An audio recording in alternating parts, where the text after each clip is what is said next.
Olá, meus queridos, tudo bem com vocês? Sejam bem-vindos. Professor Gilmar aqui com mais um tema bacana para vocês, voz reflexiva e recíproca. E a gente vai começar analisando, então, uma palavrinha bem pequena. Este pronome se, que é um pronome que, num vídeo anterior, nós falamos que indica a voz passiva pronominal, ou seja, tem função de partícula passivadora. Vejam este exemplo. Vendem-se apartamentos. Alugam-se equipamentos elétricos. Essas duas orações estão na voz passiva pronominal. E como é que eu tenho certeza disso? A partir do momento em que eu consigo transformá-las em voz passiva analítica. Como?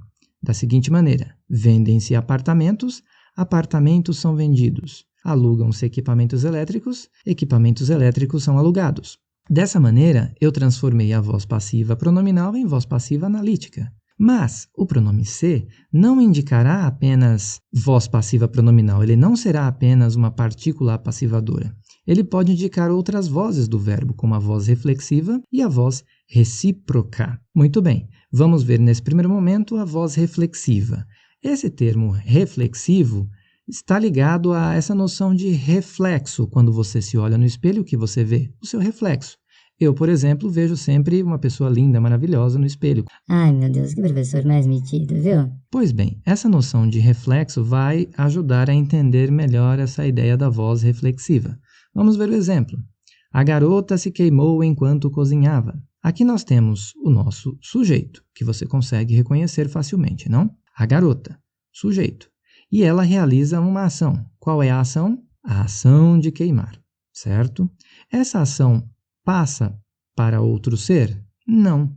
Essa ação retorna para o seu agente, que é a própria garota.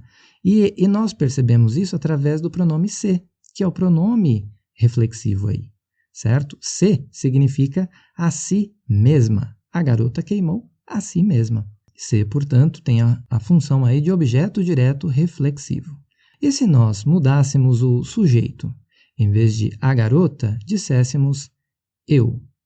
Eu queimei enquanto cozinhava. Que pronome reflexivo eu teria que usar aí para indicar aí o retorno da ação para o sujeito?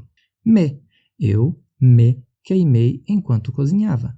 Me, portanto, significa a mim mesmo. Eu queimei a mim mesmo enquanto cozinhava. Então, a ação retorna para o sujeito eu. E me assume, portanto, a função de objeto direto reflexivo. E a mesma coisa acontece nesse outro exemplo. Nós nos lembramos daquele dia. Nós temos aí o nosso objeto direto reflexivo nos, que significa a nós mesmos. Nós, o sujeito que realiza a ação de lembrar, e essa ação retorna para esse próprio sujeito. Tranquilo? E uma coisa importante. Existe aí uma combinação entre o agente e o objeto. Por quê? A garota, ela, é terceira pessoa. E o objeto direto, então, precisa corresponder a essa terceira pessoa. A mesma coisa acontece com a primeira pessoa, eu. O objeto direto reflexivo, precisa corresponder a essa primeira pessoa. E nós, primeira pessoa do plural, tem na oração um objeto direto reflexivo de primeira pessoa do plural, para que haja essa combinação e a frase esteja dentro do que a norma gramatical, a norma padrão, pede que seja. Outra coisa importante que você tem que notar aqui é que nós estamos tratando, nesses três exemplos, de voz ativa. Não se trata de voz passiva, apenas voz ativa. Como é que eu sei mesmo que essas orações estão na voz ativa? O sujeito é o agente. Sempre que isso acontecer, nós temos voz ativa. E se você não se lembra aí da diferença entre voz ativa e voz passiva, toque no cardzinho acima para poder assistir ao nosso vídeo anterior sobre esse tema. Tudo bem até aí, então? Tranquilinho? Joinha, dá um joinha pra gente aí, então. Vamos lá. Há alguns verbos aos quais o pronome reflexivo se uniu de tal modo que esses verbos não são pensados sem a presença desse pronome reflexivo. Por exemplo, o verbo arrepender-se. Você se arrependeu? Nós não dizemos você arrependeu, você se arrependeu. Portanto, o pronome reflexivo se estará sempre presente. E há outros: orgulhar-se, queixar-se, zangar-se. Esses verbos são verbos essencialmente pronominais. Tranquilinho?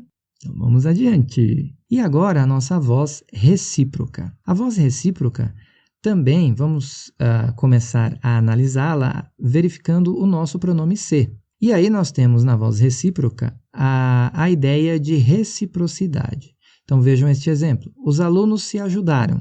Nesse caso, você consegue perceber aí a ação que é recíproca. Qual o nosso sujeito?